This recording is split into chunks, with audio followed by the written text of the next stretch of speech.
The Galactic Coalition station hummed with the sounds of 1,000 different species going about their daily business. Zarkon pressed his scaled snout against the transparent aluminum viewing port and watched ships dock at the massive structure that served as a meeting point for dozens of civilizations. His tail swished with barely contained excitement.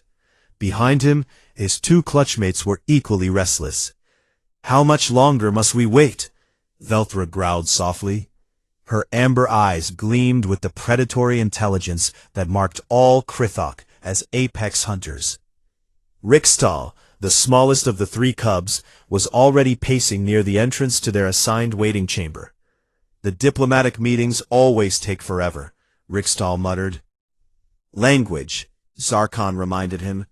Even though they were young, they represented their people. Their parents were inside the Grand Hall discussing trade agreements and cultural exchanges with representatives from across the galaxy, including the newest members of the Coalition, the humans.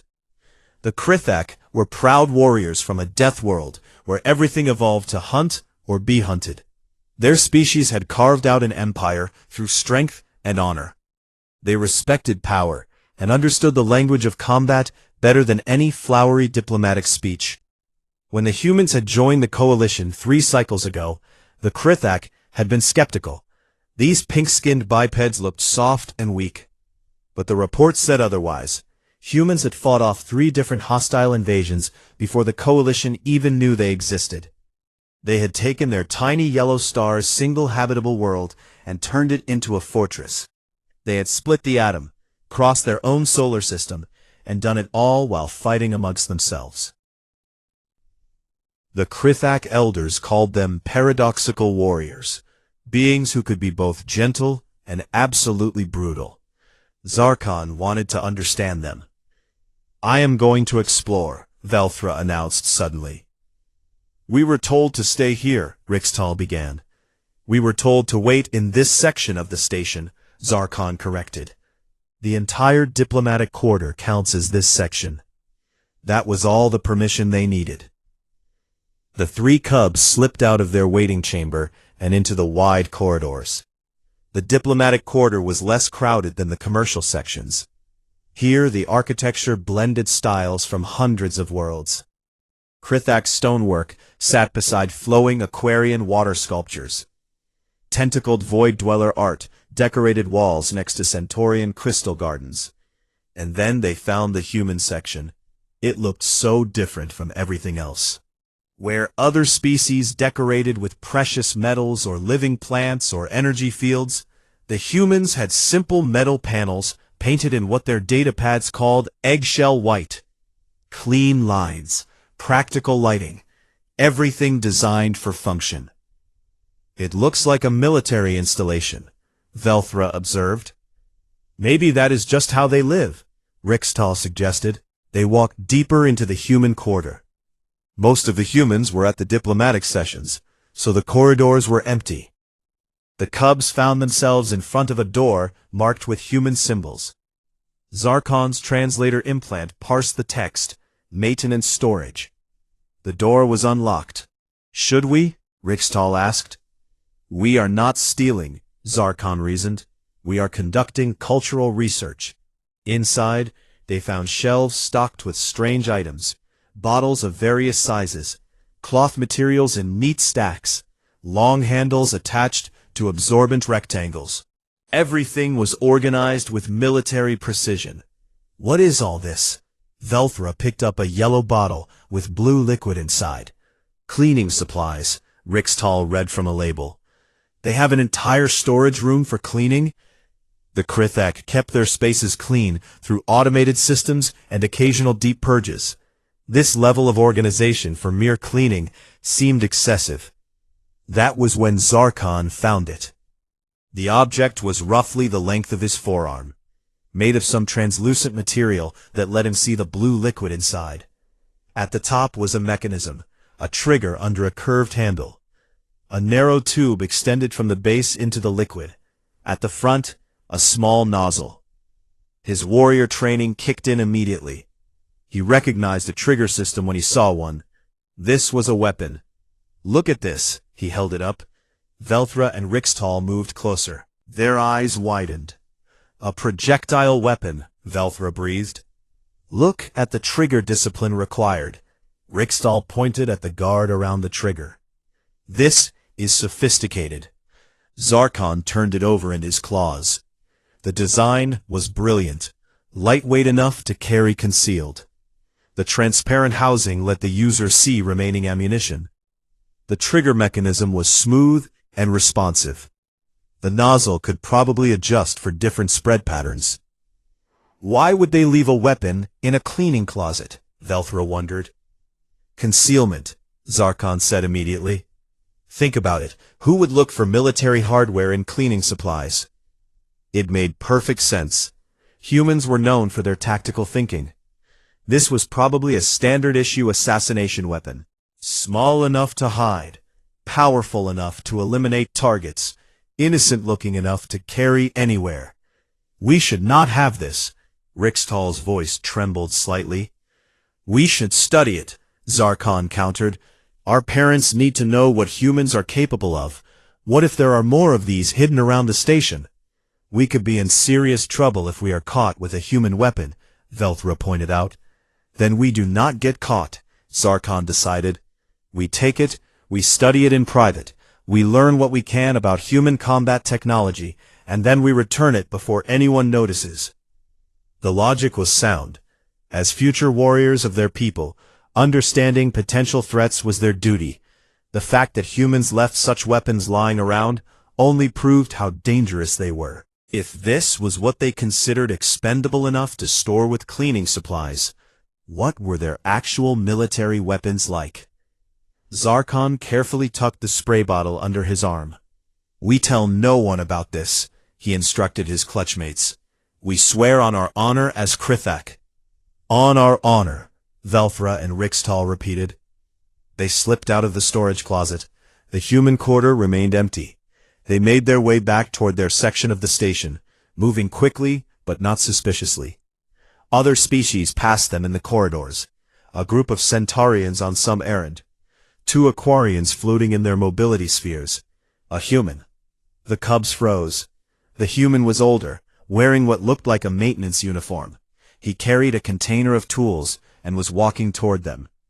Zarkon held the spray bottle closer to his body, hiding it from view. Afternoon, kids, the human said in Coalition Standard. His translator implant worked perfectly. Good afternoon, honored human, Zarkon replied formally.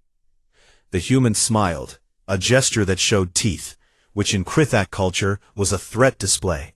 But humans meant it as friendliness. You 3 staying out of trouble? Yes, honored human, all 3 cubs said together. Good, good, the human continued past them. Once he was out of sight, Rixtal exhaled sharply. That was close. Too close, Velthra agreed. They reached their waiting chamber. Inside, Zarkon set the spray bottle on a table, and they all stared at it. In that moment, the 3 young Krithak had no idea they were holding a common household item worth approximately 3 human currency units. They only knew they had found what they believed was a sophisticated weapon, and they were absolutely terrified of what it meant about humanity. The next morning cycle, the 3 cubs convinced their parents they wanted to explore the station's educational facilities. This was not entirely a lie. They did want to learn, just not in the way their parents expected. Instead, they made their way to the abandoned cargo bay in Section 7 Delta. The bay had been decommissioned after a structural repair, and most species avoided it. Perfect for their purposes. Zarkon carried the spray bottle wrapped in cloth. His heart pounded with a mixture of fear and excitement. Velthra had brought her datapad to record observations. Rixtal kept watch at the entrance. Are you certain about this? Rixtal whispered for the 5th time. We must understand what we are dealing with. Zarkon unwrapped the weapon carefully. In the bright lights of the cargo bay, it looked even more sophisticated than before. The blue liquid inside seemed to glow slightly. Maybe it is a chemical weapon, Velthra suggested. The liquid could be toxic. Only one way to find out. Zarkon pointed the nozzle at a far wall. He placed his claw on the trigger. "Wait," Rixtal started. Too late. Zarkon squeezed. A fine mist sprayed out. It traveled several body lengths before dispersing. The droplets caught the light, creating a brief rainbow effect. The mist settled on the wall, leaving dark spots that quickly began to dry. The three cubs stared. What happened? Velthra moved closer to examine the wall. Where the spray had hit, the surface looked different. The gray dust and grime that had accumulated over time was gone. A clean streak marked where the liquid had touched. It disintegrated the surface layer, Zarkon breathed. No, Velthra ran her claw over the spot. It removed only the contamination. The wall itself is undamaged. Molecular-level precision, Rixtal's voice was awed. It can distinguish between the base material and foreign particles.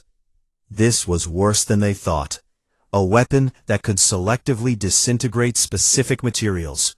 The applications were terrifying. It could remove armor plating from ships, dissolve door locks, erase security systems. And humans carried these around casually. Try different surfaces, Velthra urged. Zarkon tested it on metal, cleaned. On plastic, cleaned. On what looked like old food residue, cleaned completely. Each time, the spray removed only the unwanted material. This is a precision dissolution weapon, Zarkon concluded. Programmable at the molecular level to target specific substances. How do they program it? Rixtal wondered. Maybe the liquid itself is programmable, Velthra theorized. Some kind of nanotechnology suspended in solution. They spent another hour testing. The weapon worked on everything they tried. It never ran out of ammunition. The bottle seemed to hold more liquid than its size suggested. Another bit of human technology they did not understand. We should return it, Rixtal said nervously. This is too dangerous. Just a few more tests. Zarkon adjusted the nozzle. There was a twisting mechanism at the front. He turned it. The spray pattern changed. Now instead of a fine mist, it produced a concentrated stream. Variable projection modes. Velthra made notes on her datapad. For different tactical situations. That was when disaster struck. Zarkon handed the weapon to Velthra so she could try. She was not as familiar with the trigger mechanism. She squeezed too hard. The concentrated stream shot out, directly into her own face. Velthra shrieked. She dropped the bottle and clawed at her eyes. Velthra! Both males rushed to her. It burns, she gasped. My eyes! It burns! Panic seized Zarkon. Chemical warfare. The liquid was definitely toxic to living tissue. He grabbed his water flask and poured it over Velthra's face. She blinked rapidly, her nictitating membranes working overtime. After several terrifying moments, her breathing steadied. Are you damaged? Rixtal asked. I can see. Velthra's voice shook. It burns less now. The water helped. Chemical weapon confirmed, Zarkon said grimly. It attacks living tissue. If it can do this to eyes, imagine what it could do if ingested or if it entered the bloodstream. They sat in silence, the weight of their discovery pressing down on them. We cannot tell our parents, Velthra finally said. They will confiscate it and create a diplomatic incident. But other young ones should know, Rixtal argued. What if human cubs have access to these? What if someone else finds one and does not know the danger? Zarkon made a decision. We tell our peers. We warn them to stay away from human storage areas. We do not mention that we have the weapon ourselves. Over the next few days, the cubs carefully spread the word. They told Kresh, a young Centaurian who was always getting into places he should not. They warned Zilia, a curious Aquarian who loved exploring. They cautioned the Void Dweller twins, who thought humans were fascinating. Each time, they described the weapon. Small, innocent-looking, incredibly dangerous. Their friends listened with growing alarm. Soon, young beings of all species were avoiding the human quarter. Parents noticed their offspring's sudden wariness around humans. But when asked why, the cubs would only say they had learned humans were very advanced and should be treated with caution. Meanwhile, Carlos Martinez, the human maintenance worker, noticed his favorite spray bottle was missing. He had left it in the storage closet in the diplomatic quarter. He checked 3 times. "Must have grabbed it when I was working in Section 8, he muttered to himself. He had a dozen other spray bottles. This was not a crisis, just annoying. That particular bottle had the perfect trigger pressure.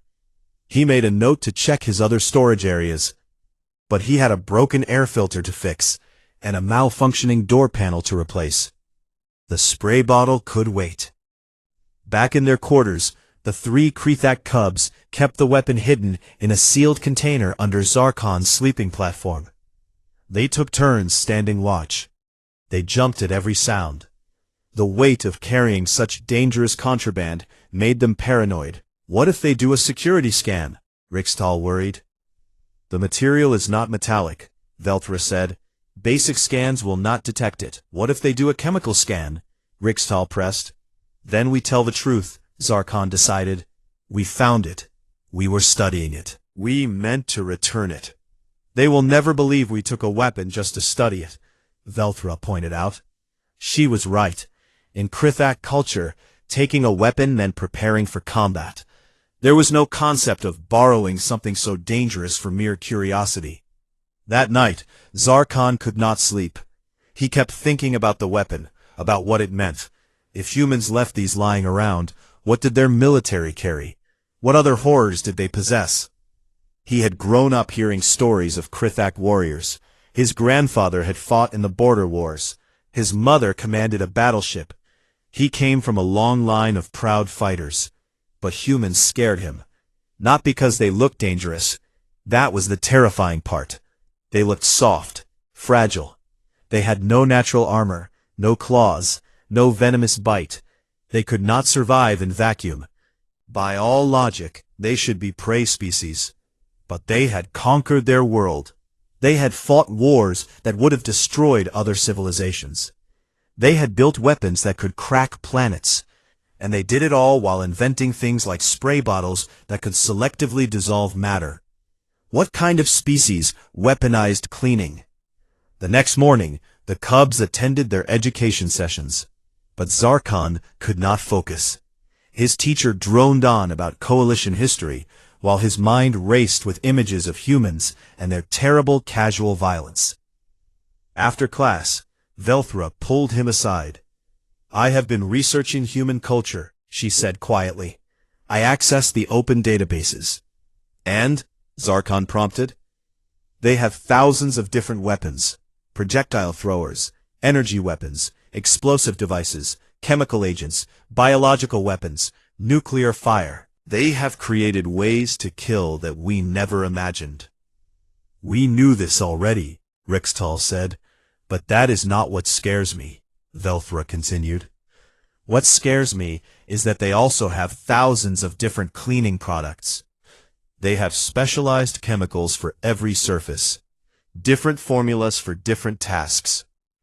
They have an entire industry devoted to cleanliness." "Your point?" Zarkon asked. "My point is that humans apply the same creative violence to everything. They do not just fight efficiently, they clean efficiently. They cook efficiently. They organize efficiently. Everything they touch becomes weaponized somehow." The thought chilled all 3 of them. Later that day they heard an announcement.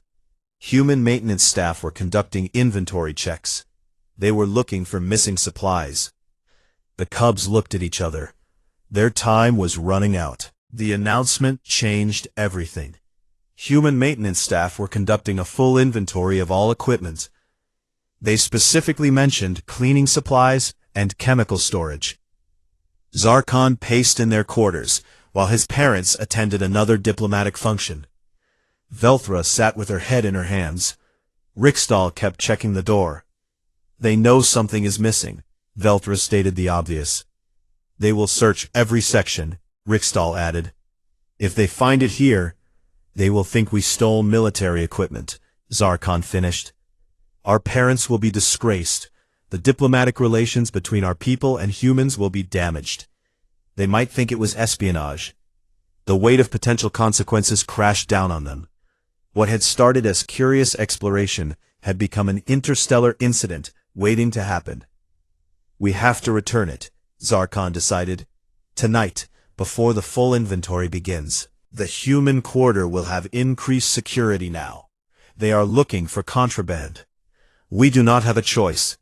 Zarkon retrieved the weapon from its hiding place. We sneak it back to where we found it. If we are caught, we say we found it somewhere else, and we're trying to return it. Better to look foolish than to look like thieves. They waited until the station's night cycle. Most species slept during these hours. The corridors would be less crowded. Security would be lighter.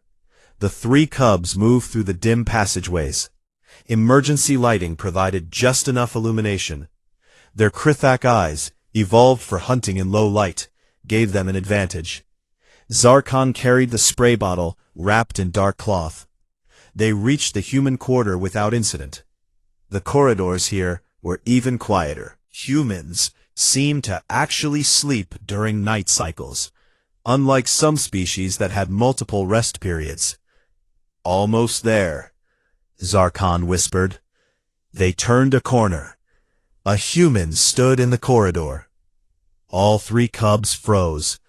It was the same maintenance worker they had seen before, Carlos Martinez. He was bent over an open panel in the wall, working on some kind of wiring. His toolkit sat beside him. The cubs stood perfectly still. Their predator instincts screamed at them. When facing a potential threat, do not move. Assess first. Carlos straightened up. He saw them. Oh, hello again, he smiled. That teeth-baring expression. You three are up late. We could not sleep, Velthra said quickly. We were walking. Carlos's eyes moved to the cloth-wrapped bundle in Zarkon's arms. His expression changed, became more focused. What have you got there? He asked.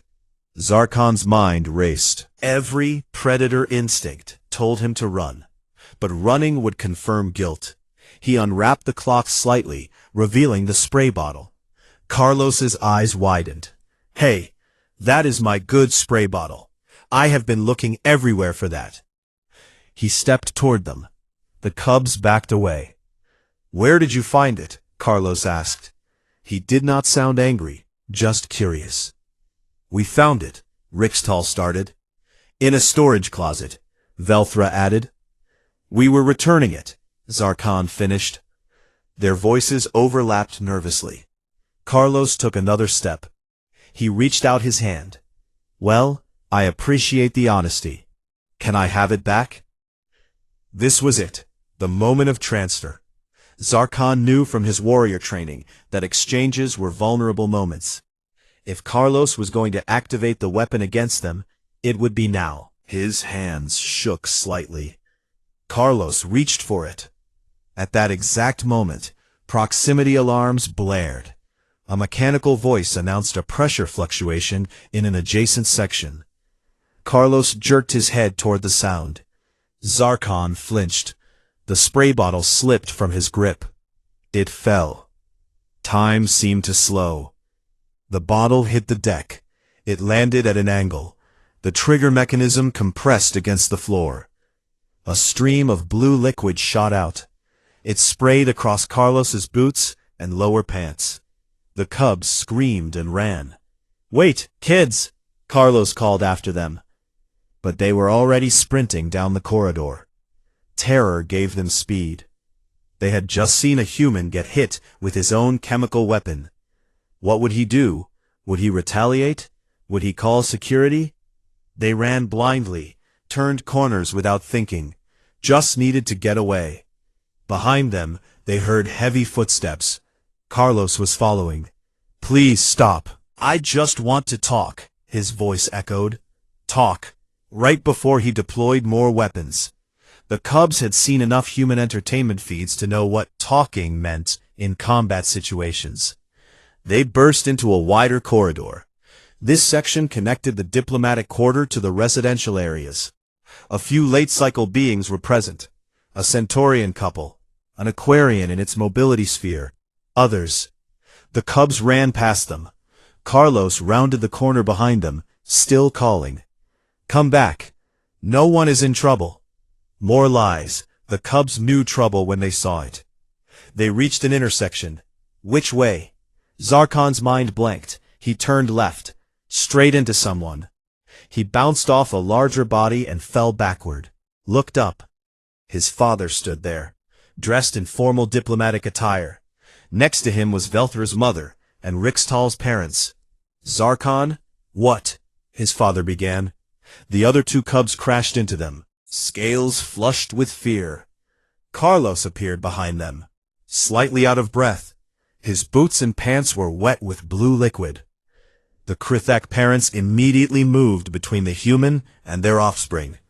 Protective instincts kicked in. "What is happening here?" Zarkon's father demanded. His hand moved toward his ceremonial blade. Not a threat, but a readiness. "I can explain." Carlos raised his hands. "The kids found my spray bottle. I just wanted it back." "Spray bottle?" Velthra's mother looked confused. From another corridor, a human in diplomatic robes appeared. Ambassador Chen. She had been walking with other coalition representatives. They all stopped at the commotion. "Carlos, what is going on?" Ambassador Chen asked. "These kids found my cleaning supplies," Carlos explained. "I was trying to get them back. They got spooked and ran." "Cleaning supplies?" Rixtal's father looked at his son. "You fled from cleaning supplies?" "It is not just cleaning supplies." Zarkon found his voice. "It is a weapon, a chemical warfare device. We were studying it to understand human capabilities." Silence fell over the corridor. Ambassador Chen blinked. "I am sorry. A weapon?" "The spray bottle," Velthra pointed at Carlos. "It can dissolve specific materials at the molecular level. It has variable projection modes. The chemical inside is toxic to living tissue." More beings were gathering now. The commotion had drawn attention. Other diplomats, security personnel, curious onlookers. Ambassador Chen looked at Carlos. Carlos looked at his spray bottle. The spray bottle lay on the floor where Zarkon had dropped it. "That," Ambassador Chen pointed, "that is window cleaner." "It is a precision dissolution device," Zarkon insisted. "It removes surface materials with perfect selectivity because it cleans things," Carlos said slowly. Understanding was dawning on his face. Oh, you thought—" He started laughing. He could not help it. The absurdity hit him all at once. 3 terrified predator cubs, running from Windex, treating it like a military weapon. Ambassador Chen also began to smile, then chuckle. The Krithak parents looked confused, embarrassed, angry. "This is not funny," Zarkon's father said sternly. "I am sorry," Ambassador Chen composed herself.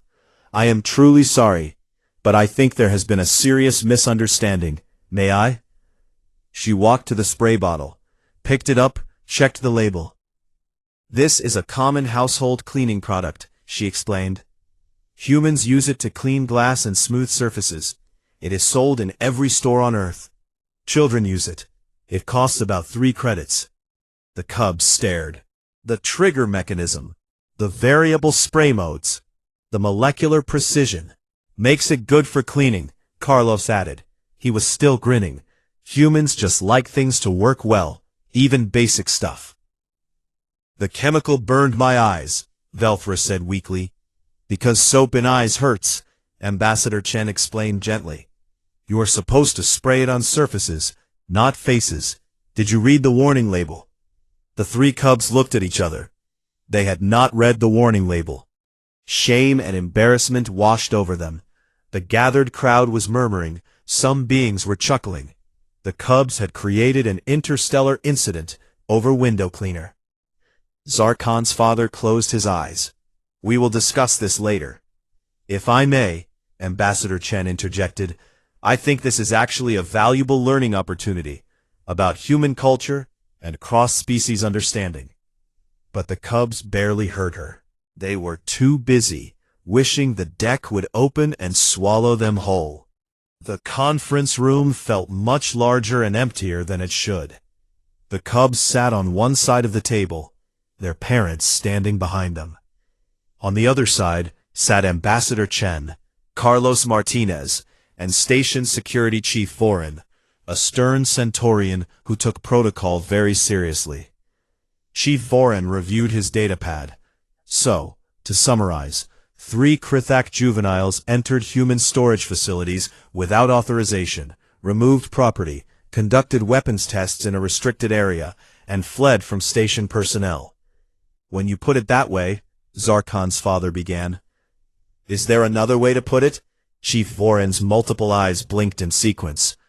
They thought it was a weapon, Ambassador Chen interjected. They were scared. Scared beings do not conduct systematic testing over multiple days, Chief Vorin countered. They notify authorities. The cubs had never felt smaller. Their grand attempt at intelligence gathering had become a list of violations. However, Chief Vorin continued, Ambassador Chen has requested leniency. She believes this situation reveals a larger cultural misunderstanding that needs addressing. I am inclined to agree. Relief washed over the cubs.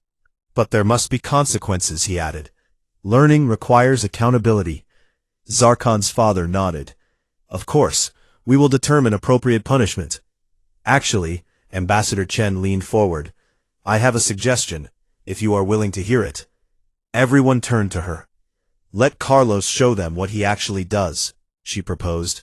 Let them spend time learning about human maintenance and cleaning procedures. Turn this into an educational experience rather than pure punishment. The Krithak parents exchanged glances. You want our offspring to clean? Velthra's mother asked carefully. I want them to understand, Ambassador Chen clarified. Knowledge defeats fear. Right now, they are terrified of humans because they misunderstood one small aspect of our culture. Imagine what other misunderstandings exist. Carlos scratched his head. I mean, I could use the help. Station maintenance is always backed up, and if it keeps them out of worse trouble. Chief Vorin considered. Educational community service. I can approve that. 2 weeks, supervised activities, daily reports. It was decided. The cubs would report to Carlos every morning for maintenance training. After the meeting, as beings dispersed, Ambassador Chen pulled the cubs aside. The parents gave permission and moved a respectful distance away. I am not angry. But I am curious. Walk me through your thinking. Why did a spray bottle seem like a weapon? Zarkon spoke first. The design.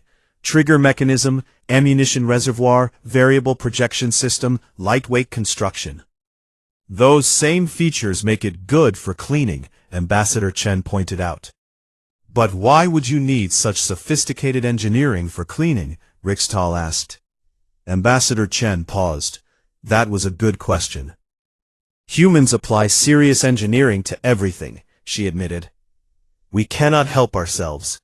Give a human a problem, any problem, and we will over-engineer a solution. We do not just clean windows. We optimize the cleaning process. We test different chemical formulas. We design ergonomic handles. We create adjustable spray nozzles. But why? Veltra pressed. Krithak clean when necessary. We do not need dozens of specialized tools, because humans are deeply fundamentally dissatisfied with good enough. Ambassador Chen smiled. We always think we can do better. It is our greatest strength and our most annoying quality. We applied this same mentality to everything from space travel to making toast. The cubs absorbed this. So the spray bottle is not a weapon, Zarkon said slowly. But the mindset that created it is the same mindset that creates your weapons. Ambassador Chen's smile faded. She looked at him with new respect. That is surprisingly insightful.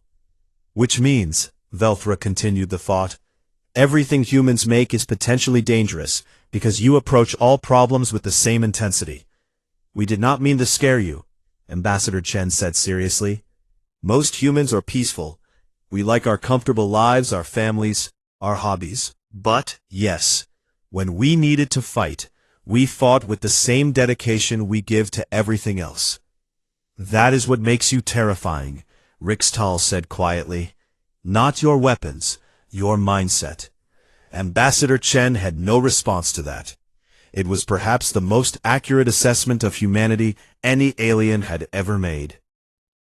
The next morning, the Cubs reported to Maintenance Section 7. Carlos was waiting, with 3 sets of human work gloves and some basic supplies. All right, Cubs, he clapped his hands together. Lesson 1. Understanding tools by using them. We are going to clean the observation deck. It has not been properly maintained in weeks. He handed each cub a spray bottle. Different colors, different labels, but same basic design. This one is for glass, he pointed to blue. This one is for metal surfaces, he indicated green. This one is for general purpose, he showed them orange. Why different chemicals for different surfaces? Because different materials require different solutions, Carlos explained. Glass needs something that will not leave streaks. Metal needs something that will not cause corrosion. It is about matching the tool to the task. Efficiency, Velthra said. Exactly. They began working. Carlos demonstrated the proper technique. Spray, wipe with cloth in circular motions, buff to remove streaks. Simple, methodical, effective. The Cubs tried. Zarkon's first attempt left terrible streaks. Too much spray, Carlos advised. Light mist, not saturation. Let the chemical do the work. Find the balance, Carlos encouraged. Every surface is different. You learn by doing. Velthra got it right on her 3rd try. A perfect clear section of glass. There you go, Carlos grinned. Natural talent. Hours passed. At first, it felt like punishment. Menial labor beneath warriors. But gradually, something changed. They began to notice things. How the different chemicals had different smells. How certain cloths worked better on certain surfaces. How the angle of wiping affected the results. There was actually skill involved. This requires problem solving, Zarkon realized.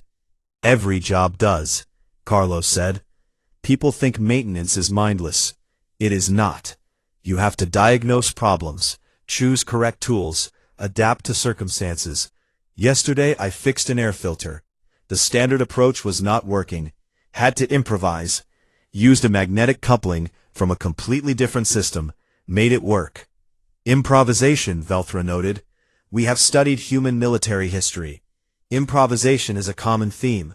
Same skill, different application, Carlos agreed. Humans adapt. It is what we do.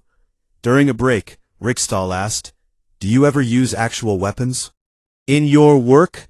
Carlos laughed. Kid, the most dangerous thing I carry is a power drill. And I am more likely to hurt myself than anyone else. Most humans never touch a real weapon. We have military, sure, but most of us are just regular people living regular lives. But you could fight if needed, Zarkon pressed. Carlos's expression became serious. If my family was threatened, if my home was in danger, yes, I would fight. Every human would, but we do not want to fight. We want to live in peace, do our jobs, raise our kids. Violence is a last resort, not a first choice. Yet you are so good at it, Velthra said. We are good at everything we dedicate ourselves to, Carlos corrected. Fighting, cleaning, building, creating. Humans do not do things halfway, for better or worse. That afternoon, Ambassador Chen visited. She found the Cubs diligently cleaning window panels, while Carlos repaired a lighting fixture. How's it going? She asked. They are quick learners, Carlos called down from his ladder.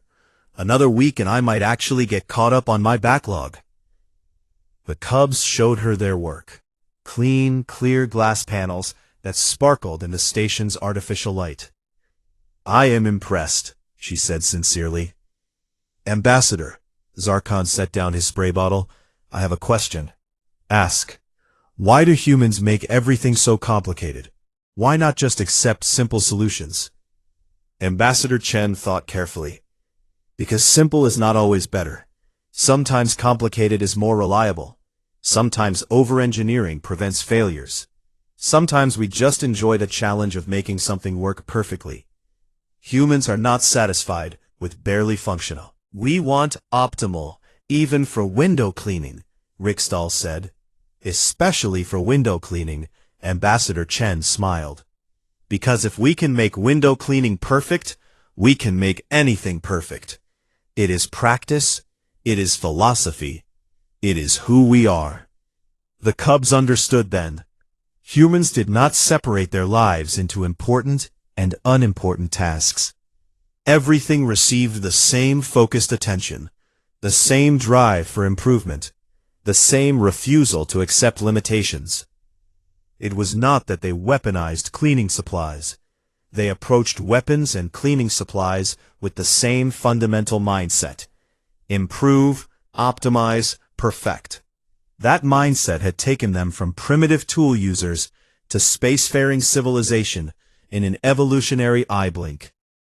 That mindset made them dangerous, not because they wanted war, but because they refused to be helpless. As the day ended and the cubs prepared to leave, Carlos gave each of them their own spray bottle. For practice, he winked. Walking back to their quarters, the three young Krithak were quiet. They carried their spray bottles carefully, not as weapons, as tools, as symbols of understanding. We were wrong, Zarkon finally said. We were not completely wrong, Velthra countered. We were right about humans being dangerous. We just misunderstood why. They are dangerous because they care, Rickstall said, about everything. They care enough to make window cleaner work perfectly. That same caring makes them defend themselves perfectly. They had learned more than they expected. 2 weeks passed faster than the cubs expected. Every morning, they reported to Carlos. Every day, they learned something new. Not just about cleaning, but about the human approach to life. They learned that humans had a tool for every specific task. Not because they needed that many tools, but because they enjoyed creating them. The journey of improvement was as important as the destination. They learned that humans took pride in all work. Carlos spoke about maintenance with the same passion Krithak warriors spoke about battle tactics. There was no lesser work in human culture, only work done well or poorly. They learned that humans were remarkably patient teachers. Carlos never got frustrated when they made mistakes. He simply showed them again, explained differently, found new ways to help them understand. On the final day of their sentence, Carlos had a surprise. I talked to Station Command, he announced. Got permission for a special project.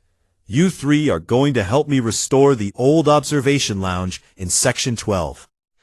The observation lounge had been abandoned for years.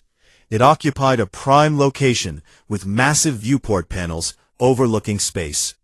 But neglect had taken its toll. Dust coated every surface. The transparency of the viewports was compromised. Systems had failed. This is a big job, Carlos warned. Several days of work. But when we finish, the station gets a beautiful public space back. You three get to see a project through from start to completion. Sound good? The cubs agreed enthusiastically. Somewhere along the way, this had stopped being punishment and become genuinely interesting. They started that afternoon. First task, cataloging what needed to be done. Carlos taught them to assess systematically. Windows needed deep cleaning. Floors required refinishing. Wall panels needed replacement. Lighting fixtures needed repair. Environmental controls needed recalibration. Make a list, Carlos instructed. Prioritize. Figure out what needs to happen first. Planning is half the work. Zarkon took to planning naturally. His tactical training applied perfectly. He organized tasks by dependency. Some things had to happen before others. He created a timeline. Velthra excelled at the detailed work. She had steady hands and careful attention. She could remove old sealant from window edges without damaging the frames. She could calibrate sensors with precision. Rixtal discovered he was good at problem solving. When they encountered unexpected issues, and they encountered many, he found creative solutions. A broken mounting bracket? He fabricated a replacement from spare parts. A stuck panel? He figured out the release mechanism. Other beings started noticing. The cubs working alongside a human. Actually working, not just pretending. Word spread. Young aliens from other species began stopping by, watching, asking questions. "What are you doing?" a young Centaurian asked. "Learning human methods," Velthra explained without looking up from her work. "Want to help?" Soon they had an entire crew, young beings from 6 different species, all working together under Carlos's patient instruction. The Observation Lounge restoration became a multi-species youth project. Ambassador Chen visited frequently. She saw something important happening. These young beings were building friendships across cultural lines, learning to work together, understanding each other. One evening, as they took a break, sitting on the half-cleaned floor with the stars visible through the clearing viewports, Carlos shared human food, something called pizza. "It is bread with toppings," he explained. "Humans have endless variations. This one is vegetable only, safe for most species." The cubs tried it cautiously. It was strange, but not bad. "Humans put a lot of effort into food too," Kresh the Centaurian observed. He had joined the project on day 3. "We do," Carlos admitted. "Cooking is chemistry, engineering, art, all combined. We have entire schools dedicated to it. Television shows, competitions." "Of course you do," Zarkon said, but he was smiling. He was beginning to appreciate the human approach. "Why do you think we are like this?" Zilia the Aquarian asked. She floated in her mobility sphere, gesturing with delicate manipulators. "Why can you not accept simple solutions?" Carlos considered. "Maybe because we come from a world that did not give us anything easily. Earth is beautiful but dangerous. Predators, diseases, natural disasters, climate extremes. Humans evolved to survive by adapting, by improving, by refusing to accept limits. We could not outrun predators, so we invented weapons. We could not survive cold, so we invented clothing and fire. We could not fly, so we built machines. Every challenge became a problem to solve." "And you never stopped," Rixtal said softly. "Never stopped," Carlos agreed. "Even now, we have peaceful lives, plenty of food, safe homes, but we still push, still improve, still create. It is in our nature, for good or bad." "Mostly good," Velthra said. "We were wrong to fear you, wrong to see weapons everywhere. Humans are not trying to dominate the galaxy. You are just trying to make everything work better. Including yourselves," Zarkon added. "You improve technology, improve systems, improve societies. Always changing, always growing." Carlos looked touched. "That is a kind way to see it. Some species find it exhausting. They say humans never rest, never accept what is, always want what could be." "It is exhausting," Zilia admitted, "but also inspiring. We do not change quickly. But watching you work, seeing how you approach problems, it makes us think about our own assumptions." The conversation continued, young beings from different worlds, sharing perspectives, learning from each other, all because 3 cubs had misunderstood a spray bottle. The observation lounge took another week to complete, but when they finished, it was spectacular. The viewport panels were crystal clear. The floors gleamed. Every system worked perfectly. They had even added decorative touches, art pieces from different cultures, comfortable seating arranged for various body types, lighting that could adjust to different species' preferences.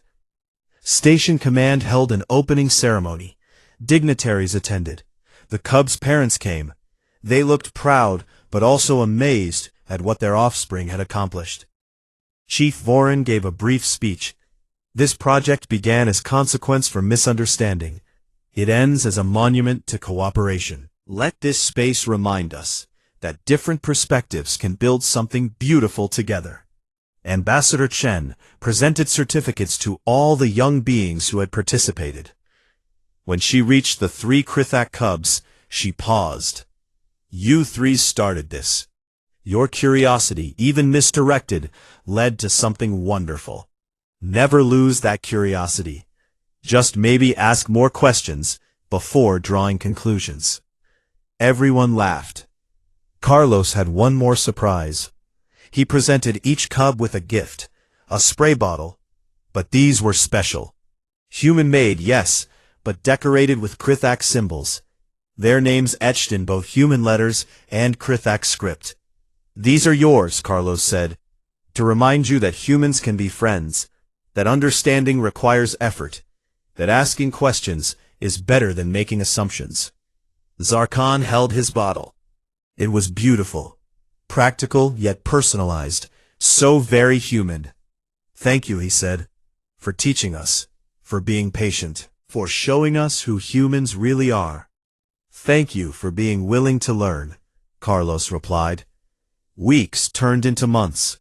The cubs returned to their normal education. But they were changed. They volunteered to give presentations about human culture. They helped other young beings understand the newest coalition members. They became informal ambassadors. When new species joined the coalition, they would seek out the cubs. Tell us about humans, they would ask. We have heard such strange things. And the cubs would tell the story. The spray bottle incident became famous, a teaching tale, a reminder that first impressions could be misleading, that fear often came from ignorance, that understanding required effort.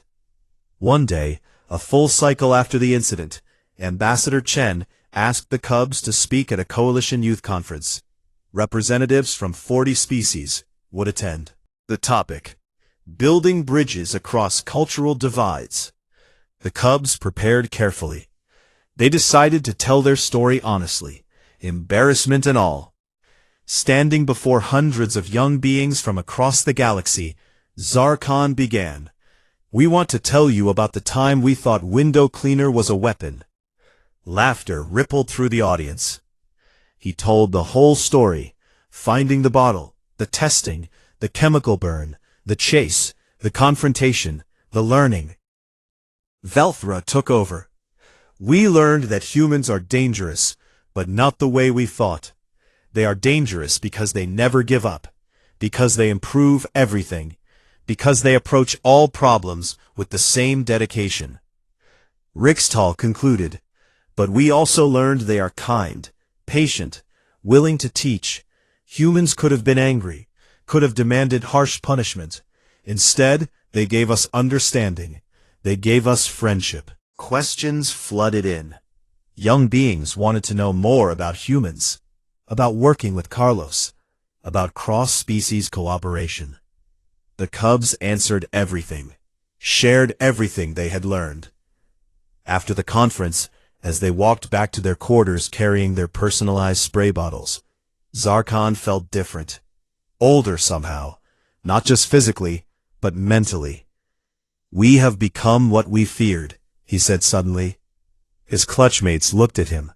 What do you mean? Velthra asked. We feared humans because they weaponized everything, because they applied intensity to all aspects of life. But now we do the same. We take our experience and we use it. We turn a mistake into a tool for building understanding. We apply the same dedication to bridge building that humans apply to window cleaning. Rixtal laughed. Human thinking is contagious. Is that bad? Velthra wondered. They thought about it. No, Zarkon decided, it is not bad. Every species has strengths. Krithak have honor and warrior spirit. Centaurians have mathematical precision. Aquarians have artistic beauty. Humans have relentless improvement. Learning from each other makes us all stronger. They reached their quarters, set their spray bottles on a shelf. The bottles sat there, physical reminders of their journey, from fear to understanding. Zarkon looked at his bottle and smiled. It was just a cleaning tool, Simple plastic and common chemicals, worth maybe 3 credits, but it represented so much more. It represented the first time he had truly understood another species, the first time he had looked past his assumptions and seen the being beneath, the first time he had learned that different did not mean threat. If humans could make even water into a tool for improvement, what could they achieve? More importantly, what could everyone achieve together? The cubs had found a spray bottle and thought it was a weapon. They had been right in a way. It was a weapon against ignorance, against fear, against the barriers that separated species. And in the hands of 3 curious cubs, it had become something even more powerful, a tool for building friendship across the stars.